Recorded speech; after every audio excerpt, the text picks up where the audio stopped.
Assalamualaikum, Dr. Hazreen. Waalaikumsalam warahmatullahi. And a very good morning to all. Thank you for joining us for today's technical talk. Okay, for your information, this technical talk is co-organized by Malaysian Society of Automatic Control Engineers, MACE, and ASEAN Subcommittee on Microelectronics and IT, SCMIT.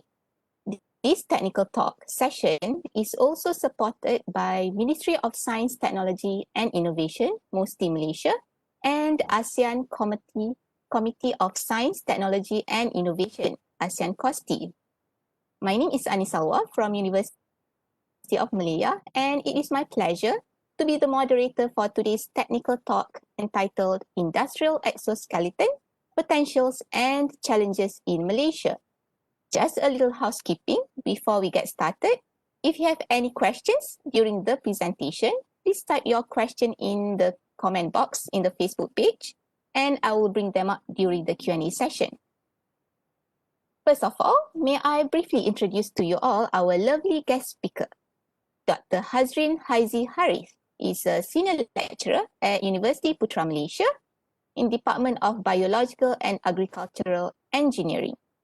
She obtained her undergraduate degree in biomedical engineering, specializing in biomechanics from Rensselaer Polytechnic Institute in the United States of America. Then her master degree in bioengineering from University of California, San Diego. And finally, her PhD degree in the field of medical engineering from Queensland University of Technology, Australia. Her research interests are in human-machine interactions and system engineering. Her current research includes development of assistive devices and technologies for agricultural activities, including exoskeleton. Without further ado, please welcome Dr. Hazreen Haizi Harith to deliver her presentation. Please welcome. Thank you. Thank you, Dr. Anis. Okay, so first off, I should share my slides, right?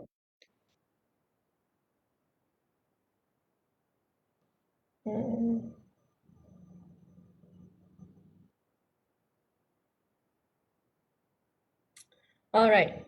Thank you, Dr. Anis, for that brief introduction. Again, my name is Hazreen from the Faculty of Engineering, University Putra Malaysia. So our talk today, my talk today is entitled Industrial Exoskeletons in Malaysia, Opportunities and Challenges. So we will be going on three main points throughout. The first half of the talk will consist of introduction to industrial exoskeletons, key concepts, design considerations, design development process, as well as the current state of the art for industrial exoskeletons, what is available out there. And then the second half of the talk will be talking about or discussing industrial exoskeletons in Malaysia, the opportunities and challenges, how to adopt them, whether it's feasible or not, and surrounding that topic. And then I'll briefly share what I have been working on with regard to developing industrial exoskeleton. And finally, we'll spend a few minutes to recap what the main points from today's talk. Okay, so if you can see the three pictures on your right, these are different depictions of exoskeleton. First on the top is the insect. So exoskeleton can be a hard casing or hard covering of insects. They're called exoskeleton. And then we have the modern depiction of exoskeleton, the Iron Man suit. And then at the bottom, we have one of the first exoskeleton developed by GE back in the 1950s, 1960s to assist with heavy lifting task. Okay, so what is exoskeleton? Exoskeleton is a wearable device that augments, enables, assists, or enhances motion, posture, or physical activity. This is the definition that is coined by ASTM, the American Society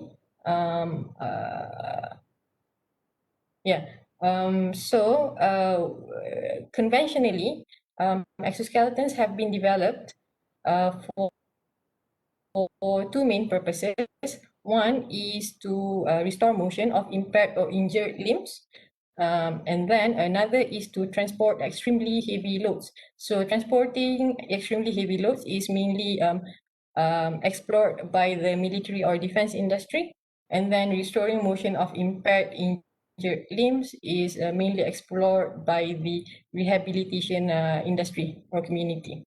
Okay, so more recent development of industrial exoskeleton development is for the purpose of improving ergonomic working condition, such as to reduce biomechanical load, to improve safety and health, including preventing injury. Another function or another reason for exploring industrial exoskeleton or exoskeleton in general is to assist emergency response activities, where the emergency responders have to perform challenging tasks in challenging environment. So the aim is that to assist them while carrying out these activities. Okay, so here on the right are examples of of exoskeletons. On the top is for heavy lifting. At the bottom is for rehabilitative purposes. Okay. Now, industrial exoskeletons, what are they? So they are also called by some as occupational exoskeletons. Essentially, they are exoskeletons used in the workplace. So the aim is to augment, amplify, and reinforce the performance of a worker's existing body components. There are many or a number of them available commercially and also still being developed, but most development are focused on assisting the lower back and the upper extremity, the arms and the shoulders. So examples of tasks being assisted are tasks involving a lot of bending, heavy lifting, and overhead work. Okay. There are argument as to why not fully mechanize or automate these tasks, right? So one of the main challenging to full mechanization or full automation is that human abilities, human intelligence, dexterity, agility are still unmatched by robots. We still have a long way to do that. Human can react intelligently when they faced with unfamiliar tasks or unexpected variables. So this is key in terms of preserving the human component in a system, right? And then it could also be that the environment is really challenging for full mechanization or automation. It's costly, for example, and it could also be changing the process is impossible due to cost or technologies or other reasons. So in these two conditions, optimizing the human performance may be an alternative to improve the productivity of the workers. Okay, so industrial exoskeletons, the manufacturing industry, especially the automotive industry, is the early adopters. We have a number of publications reporting the field test of several industrial exoskeletons by this automotive industry. Other industries are joining too, such as constructions industry, agriculture also is starting, and then service industries. So we are seeing increasing number of publications for applications in these fields, applications of industrial exoskeletons in these fields. In terms of publication trend, as you can see from the graph, the number of publications increases sharply in the last 5 years. This is adapted from a journal article published in 2019. The number of publications increases sharply in the last 5 years, potentially because as reports are available on initial testing of exoskeletons, more issues are being discovered. related to implementing exoskeletons in the real environment. So more studies are being shared, more reports are being shared, resulting in increasing numbers of publications. Okay. So exoskeletons or industrial exoskeletons generally can be divided. There are different ways to categorize them. Generally, the easiest is to categorize them into active and passive systems, right? So active are powered systems, and they are able to provide full support to the user. So the user could, in some cases, they don't have to perform or exert a lot of work to complete a task. Optionally, there's the passive systems. This system is fully mechanical, is unpowered, and it provides limited support to the user. So in terms of development of the systems, passive systems are more common than active systems. They could also be categorized into upper, lower, and whole body exoskeleton systems. So UL here means upper limb exoskeletons, LL lower limb exoskeletons, and then we have the whole body exoskeletons.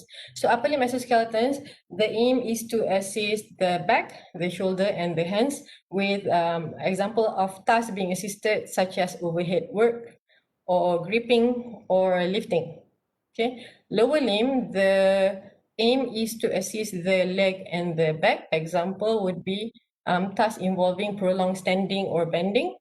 And then whole body, the main aim is to assist lifting extremely heavy objects, such as in the construction industry. When looking at this type of categories, the upper limb systems are more commonly explored or developed and commercially available.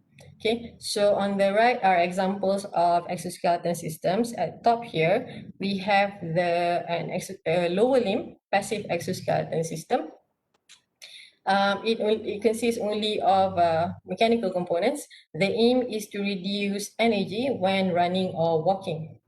Okay, and then we have this yellow suit. It's called Sarko's Guardian. And the aim is to assist heavy lifting. And then we have the middle here, upper limb passive exoskeleton, which assists with overhead work. And then at the bottom, we have chairless chair. Which assists with prolonged standing. Okay, so certain tasks involves the worker to stand for a long time. With chairless chair, they can sit seamlessly whenever they feel like it. Or a task which requires a lot of prolonged bending, they could also use the chair to support themselves rather than bending. Next, okay, so industrial exoskeleton development process. When we intend to develop an exoskeleton, first we need to distinguish whether we are developing industrial exoskeleton or medical rehab exoskeleton, medical or rehab purpose exoskeleton. These two types of exoskeletons are distinguished based on, or they have different functions, they have different types of support and operational environment. Okay, so in terms of function, the industrial exoskeleton is used to augment performance, while the rehab exoskeleton is used to restore motion. So the targeted users are different. Industrial exoskeleton users typically are fully physically able. Users for medical or rehab exoskeleton is not fully physically able, right? So based on that, the monitoring, the available support also differ. With rehab exoskeleton, monitoring and assistance is provided typically continuously because of the user being not fully physically able, right?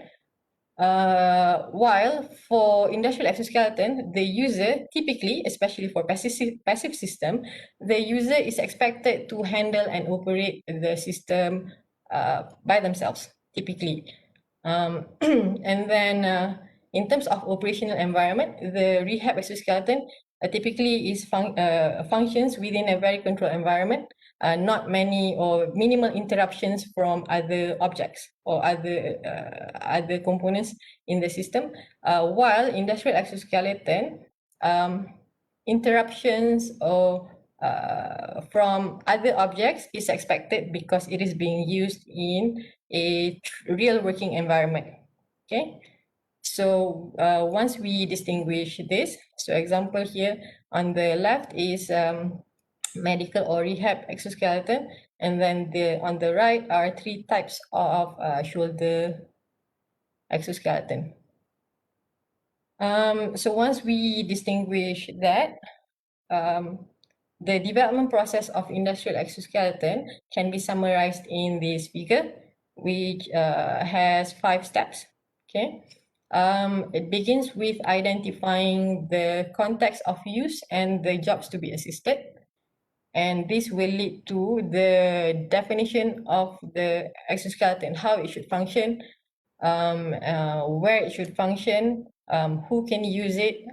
Everything should be well defined, and then only move into prototyping, and then a lot of testing, and then prototyping again, and then a lot of testing, and then implementation phase. Okay, so between step 1 and step 2, identifying the context of use and defining the requirements, a lot of analysis are involved. Over here we have ergonomic workplace analysis and biomechanical analysis and simulation. There are additional considerations to ensure that the exoskeleton is being developed very practically for a real environment, real working environment. Okay, so one way to do that is to consider the exoskeleton or take into account the systems approach, where we consider the interactions between different subsystems or different components in the systems, and how to optimize them. Okay, so for example, exoskeleton, here we have the exoskeleton that is always in interaction with the user. The user performs specific tasks, and this task, this operation, the user wearing exoskeleton performing tasks is being carried out in a specific work environment. In the work environment, there are other objects as well, right? And then, of course, you have the management, always oversighting the usage of the exoskeleton at the plant or the selected work environment. So first, if we look at the exoskeleton, how do we design it? Okay, first we need to determine the types of tasks and limbs to be assisted, especially for industrial exoskeleton. This will help to determine the amount of assistive force to be provided, the targeted limb and the range of motion to be incorporated in the design, as well as the actuator type. Okay, so there are different tools to help us, as mentioned earlier in the previous design process chart.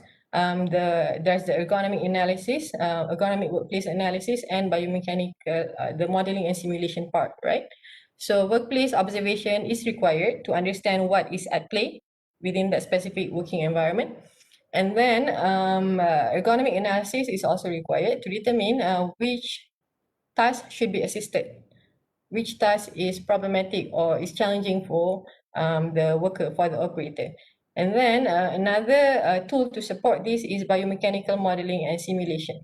A note here, so biomechanical modeling and simulation, for it to be useful, for the results to be useful, the data should be comprehensive, right? So you have kinematics data, the motion data, and the kinetics data.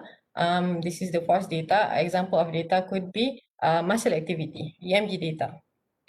And we have to remember that the output is only as good as the input. So there are different softwares that enable us to do this. An example of open source software is OpenSim. Okay, just a note though, for the Malaysian population, the human model, a validated human model is not available yet. So with the kinematics and kinetics data, what happened is we include it in the software, and then we run the software and see how the motion affects the body, okay, the muscles, the joints, everything. So it actually requires a validated human model. For Malaysia, there's no validated human model yet. So whenever we perform this and interpret the results, it has to be interpreted with cautions. All right. Okay, so another factor to consider is the operational environment. So where is this exoskeleton going to be used? This will determine the structure and the power needs of the exoskeleton. So, for example, if the workplace environment has free access, unlimited access to external power source, then active exoskeleton could be useful to assist the workers in that work environment. If there's no access to power source such as in the forest or in the plantation, and workers have to operate within the environment for a long time, then perhaps passive exoskeleton could be a good option to explore. We should also consider the space, the working space, whether it's open or restricted. It could help us to determine whether a rigid system versus a flexible system would be suitable for the work environment. Okay, and then finally, the end user, who dons that exoskeleton and use it to perform the task. Most importantly, we need to consider the physical capability. So in some tasks, the user or the exoskeleton might have to be worn for a long time, and the exoskeleton may not assist in all tasks that the user has to perform, right? So in this case, or in this scenario, then is it the exoskeleton supporting the user or the user supporting the exoskeleton? So that has to be considered. And then comfort has been highlighted as one of the factor or barriers to adoption in terms of anthropometric fit, in terms of ease of use and ease of movement. When the user wears it, are they restricted to move, or can they easily move and perform other tasks, right? Another factor to consider is the experience of the user, whether an expert or a novice at performing the task will use the exoskeleton. It could be that a novice, the exoskeleton system assists is beneficial for the novice worker as opposed to the expert workers, because as expert workers, the body have been optimized to perform the task productively and effectively. So adding an exoskeleton could be challenging for them. It could be, so more practice and training would be required in that case. Now, other considerations, cost, safety, and reliability. So these three factors typically are involved or are relevant for the management in terms of deciding whether to adopt or not adopt the technology. Okay.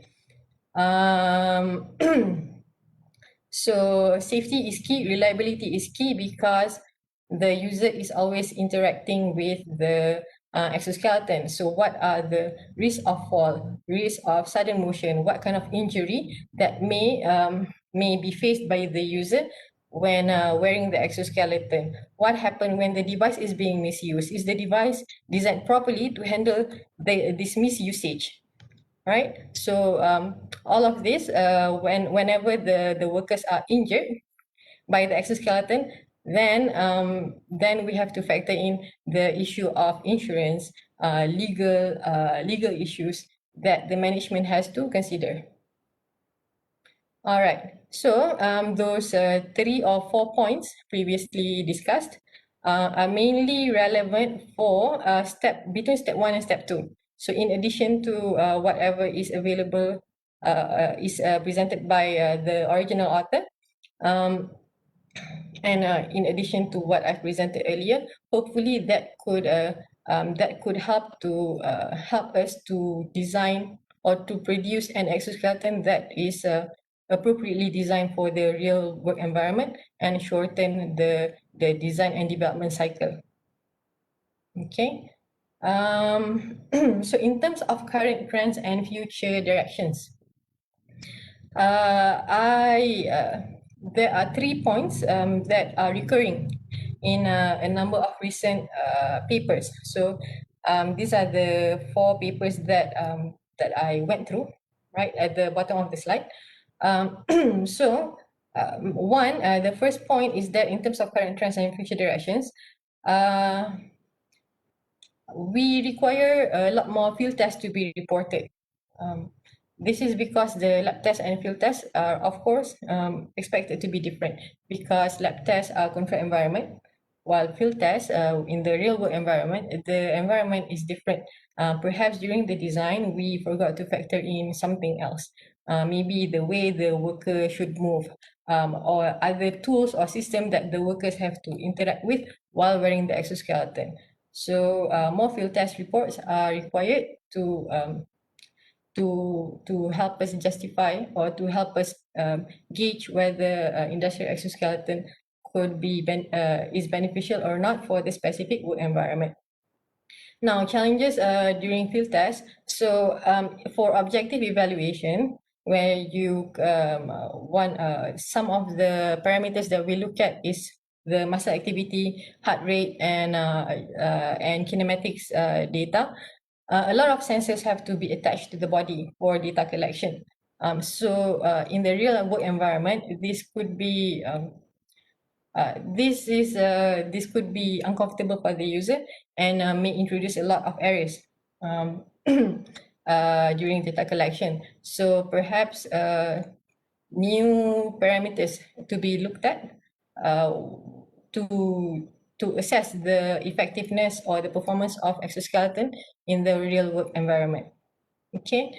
Second point is that we have a lot of not a lot but more papers reporting short-term data um, and not enough papers reporting the long-term effects. This is expected because of the development of the field. It's still very new. But we also have to remember long-term effects is important because why? The human body adapts quickly to new challenges. So for example, current report, a lot of multiple reports confirming reduction in upper limb or shoulder load and back load for short-term study, short-term evaluation. The next question to ask is whether this reduction in load are they transferred to other areas of the body? If so, how do the body react to this new data? New forces on other joints or other limbs, right? And then another factor that we have to consider in terms of long-term effects is the psychological effects. This is also only currently being explored. How do the worker feel, or what are the perceptions of the worker or the users when wearing exoskeleton for a long time, right? Does it help them, or maybe we don't know, right? But it's important to recognize that there are psychological effects that may come into play in terms of industrial exoskeleton usage. And finally, standards of testing and safety are still in the works. And this is important because it has implications in terms of legal and insurance and management making decision whether to adopt or not adopt the technology. Okay, this is actively being explored in the US by ASTM, also in the European region with EAWS, I think, some ergonomic and assessment standards. Okay, so in Malaysia, right? What are the opportunities and challenges to exploring industrial exoskeletons to assist the industry? One is the dependence. Our industry, the Malaysian industry, is heavily dependent on manual labor, right? And we could see this with the with the current movement control order due to COVID-19, where certain industries are incapacitated due to labor shortage.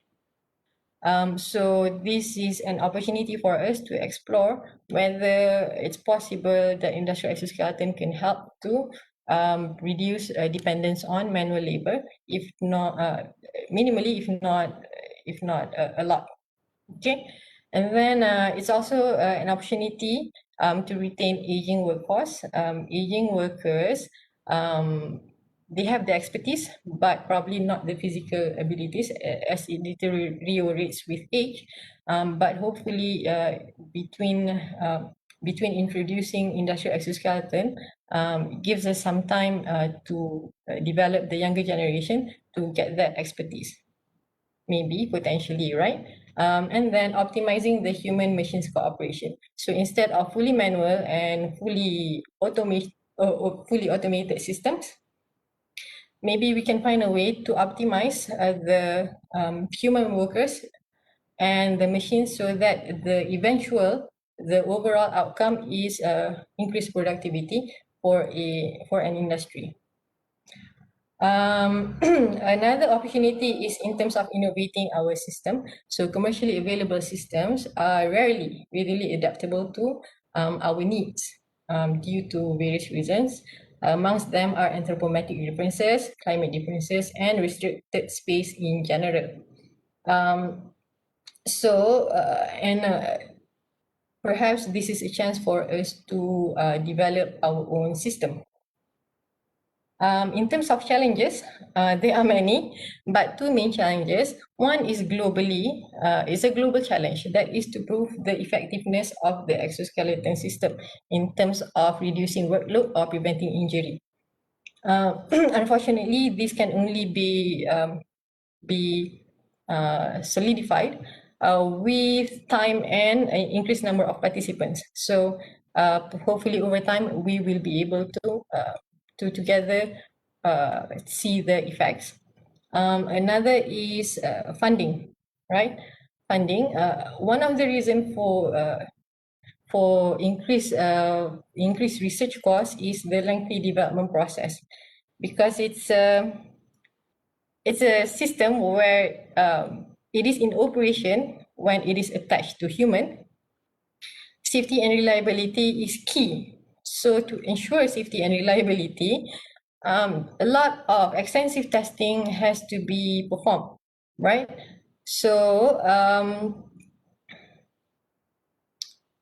it's a challenge, but maybe there is a way to shorten the design and development cycle. Maybe developing a test bed to simulate actual working environment would help us to shorten this cycle. So those are the two opportunities and two challenges that I observe for Malaysia. Okay, so moving on to sharing session of recent work that I am involved with in terms of industrial exoskeleton development. So the aim was to develop a lifting assist passive exoskeleton to assist pole handling during manual harvesting, autumn harvesting tasks, right? So essentially, in hindsight, when I look back, we follow this workflow. Identify the context, define requirements, prototyping, test the prototype. Okay, so to develop the design, what we did was search the literature, confirm, extract important ergonomic analysis, and then perform observe the work environment and the tasks are being performed. And that resulted in a first prototype, proof of concept prototype. The aim is to assist the shoulder and the elbow, assist arm lifting. Okay, and then to test this proof of concept prototype, we divided the pole handling task into three different tasks, subtasks. So pole raising the pole from the ground up, and then pole tugging, which involve pulling the pole, and then pole carrying, which involve carrying the pole and walking back and forth.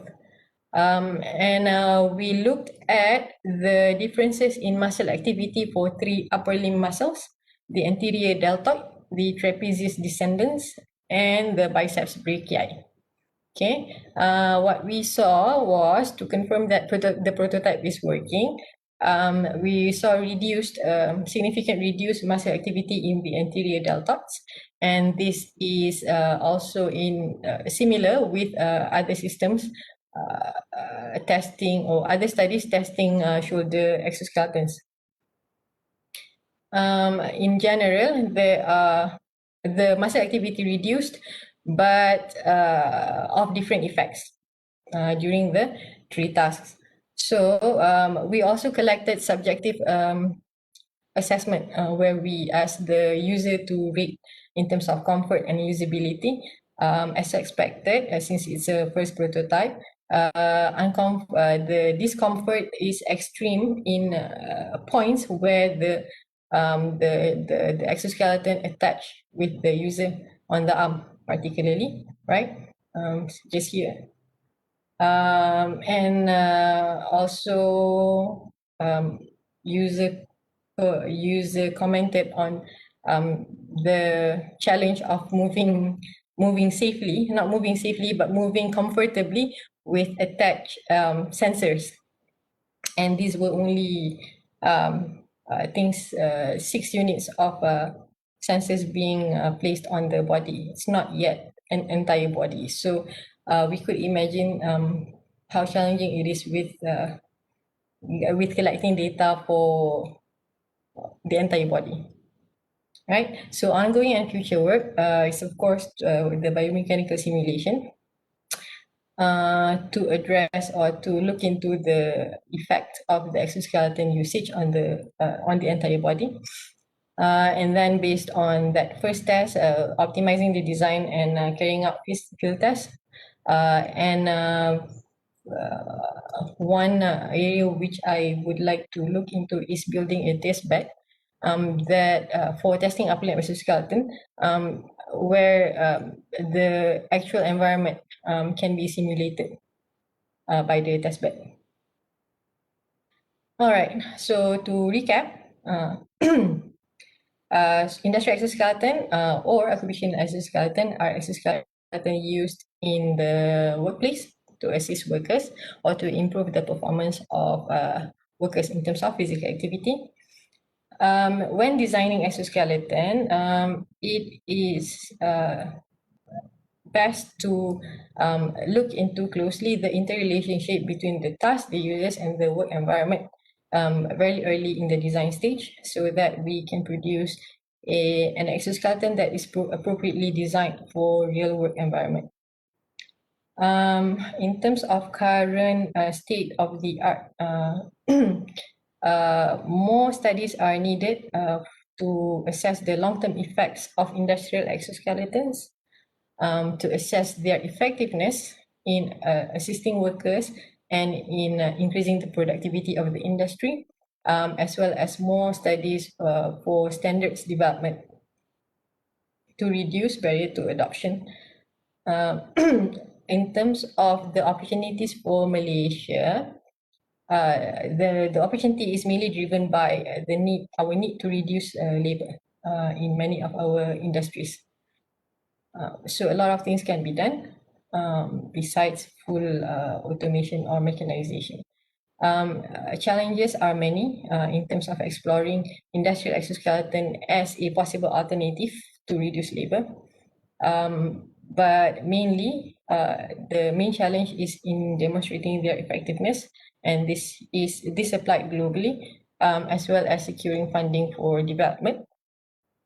And hopefully there is a way to look into the process so that we can shorten the design and development cycle, and hopefully reduce the need for funding and the time to implementation. With that, I thank you.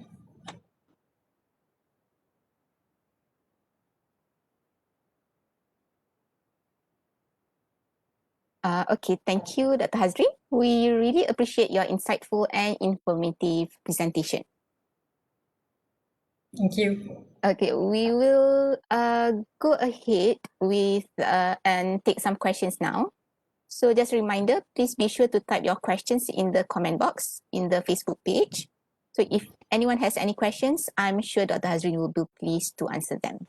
Okay, as for the first question, Dr. Hazreen, in Malaysia, is there actually any agency that provides assistance on developing industrial exoskeleton? In Malaysia, industrial exoskeleton, no formal agency. I think so far the work that I've seen is through research grants provided by the Ministry of Higher Education or Education. And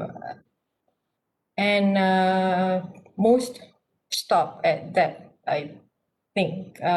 But that is for industrial exoskeleton. So medical, the rehab purpose exoskeletons could have a different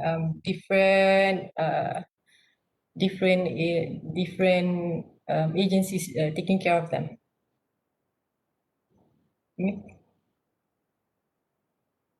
Okay, thank you for your explanation. We have another question from Muhammad Fahizal. I am currently doing research in upper limb rehabilitation system. I would like to know about control system applied control system, and also the trend of control in current upper limb rehabilitation system. To be honest, I am not well versed in the rehabilitation exoskeleton development. Mainly because when we develop the system that we develop is a passive system. So it doesn't have a lot to do with the control element.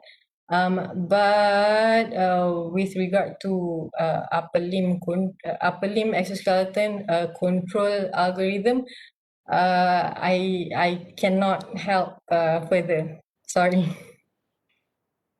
Okay, thank you. And then we have another question from Jeremy Lau. Is there any potential that exoskeleton adapts IoT concept?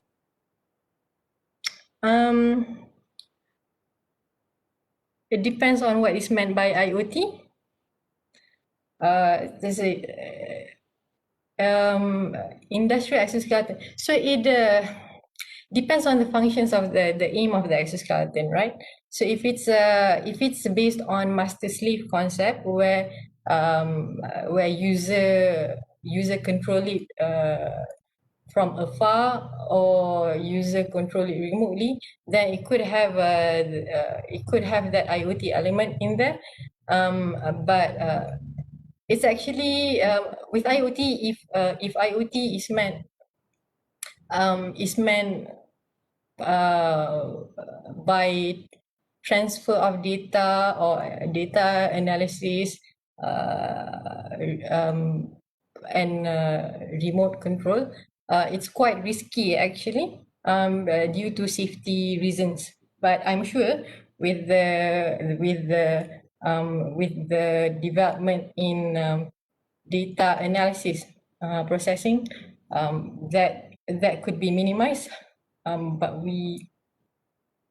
it's a lot of it has to be explored further. Okay, and then we have another one question from Raihan Kadir. During research, do you accommodate the exoskeleton design to be adjustable to different sizes of users? If this is regarding my experience, yeah, we have to when we ask the user to when it involves human participants, they are of different sizes. So basically, when we tailored it, it's to the Malaysian population sizes or anthropometric size dimensions. But still, it has to be improved further, because even while we use that anthropometric Malaysian population anthropometric dimensions, there are participants who could not fit. So further optimization to the sizing has to be looked into. Okay, and then another question by Muhammad Razali. Is passive exoskeleton similar to orthosis? Passive exoskeleton similar to orthosis.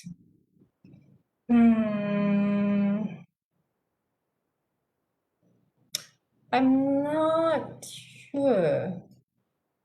Not orthosis, is orthosis passive? I mean, so long the exoskeleton doesn't have any requirement for external source, then it could be similar in from a certain aspect. But again, it has to do with the functions, the eventual functions of the exoskeleton. Okay, and then another question by Vincent Wan. Do you think that exoskeleton application will have better future in medical field, like healthy monitoring? Can you repeat the question? Sorry. Dr. Anis, can you repeat the question? Okay. Do you think that exoskeleton application will have better future in medical field, such as health monitoring? Exoskeleton for health monitoring. Health monitoring. Exoskeleton for health monitoring. Better future. I mean, if you're going, the exoskeleton is developed for specific purposes. That is to assist or enable motion, right? So, if we were to include other sensors on the exoskeleton for health monitoring, then yes, why not? It's just that it could be useful to collect the data and analyze the data, and perhaps track how the user health status changes over time while wearing the exoskeleton. One thing that we have to be aware of is whenever we include a sensor, we have that power requirement. So long it's in a controlled environment, with access to power, with access to data transfer means, it is definitely an added value for exoskeleton application.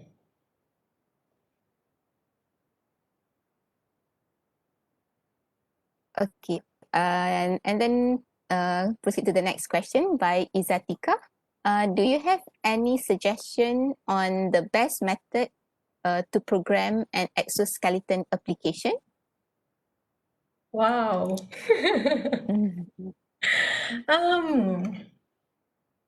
Program exoskeleton application. I would different things come to mind.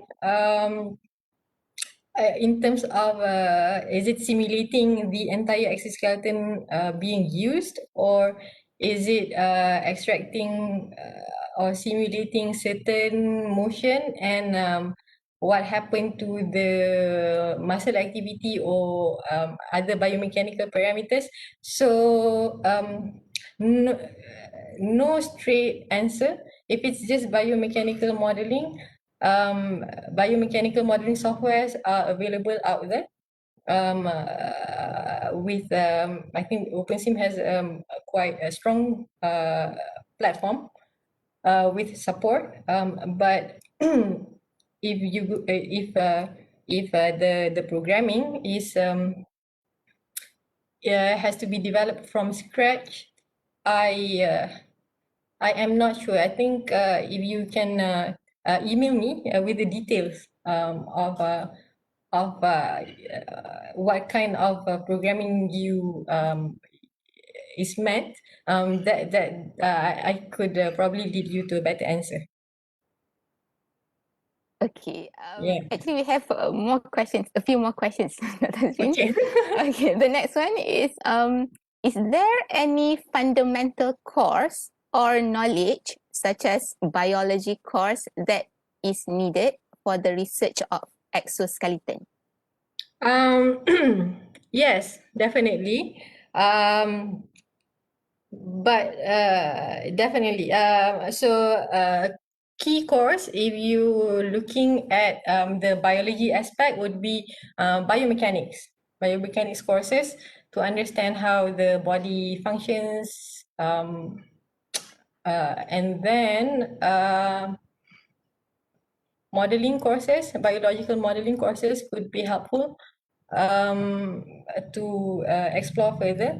I think mainly when we start designing exoskeleton, we see the problem first, and then we just shoot through, go directly there without understanding the entire systems, how it's going to be when the problem is solved, or when the system is delivered, how it's going to function. So systems modeling could be a helpful course to get a wider perspective in terms of that aspect. But definitely biomechanics. Okay. Okay, thank you. Okay, the next question, that question was from Junho. Okay, the next question is from Shazwan. What are the safety issues and standards for actuator in exoskeleton? At the moment, the standards are still in, there's no standards at the moment. There's no standard specifically for exoskeletons. It's still being developed. I think the closest would be robotic systems, standards related to robotic systems, and safety of robotic systems when interacting with humans. That would be the closest. So as I pointed out in the talk, a lot of effort has to be worked on in terms of exoskeleton standards. Okay. And then the next question is from Lone Wolf One. May I know how is the potential of exoskeleton in industrial of Malaysia? Industrial potential. Potential. There's a lot of potential, right? But in terms of industry, especially for heavily manual industry, where we use a lot of manual labors, there's a lot of potential, but it's not as easy as designing and deploying the system. While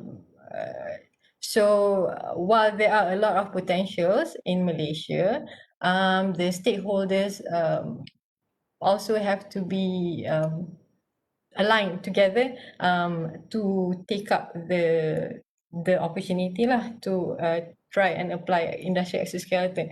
But definitely in any heavy industry, with Malaysia, a lot in addition to construction, a lot of manual laborious industries outdoors. So in terms of the current industrial exoskeleton development, majority are being designed for indoors tasks, not so much outdoors. Construction is beginning to look into the option, but definitely, and agriculture as well. But definitely in Malaysia, there are a lot of potential for outdoors exoskeleton, application for industrial exoskeletons. Okay, I believe this is the last question so far. Okay, by Vicky Chung. What are your thoughts on commercializing the exoskeleton in Malaysia? Thoughts? Commercializing, it's a long way. I mean, it's not just in Malaysia, right? Even in countries where they have been developing exoskeletons for a long time, it takes some 20, 30 years, 15, between 15 to 30 years to get it out in the market. But now it's becoming quicker because we have more developments in the field. In Malaysia, it's a long way to go. The main challenge is funding, and stakeholders desire to get on board with the technology. But I think if around the world the standards are being developed, a lot of issues surrounding exoskeletons application in real environment is being investigated. If we were to join, it's not shouldn't take as long as the early adopters previously. Okay, I guess thank you very much, Dr. Hazreen, for your Thank time. you very much, Dr. We Annie. appreciate your participation in this technical talk. And thank you everyone for joining us today. And we shall meet you again next week, Monday, for another technical talk session with another guest speaker. Okay, Thank you thank you, very Dr. much. Hazreen. Thank you. Okay, bye. Bye.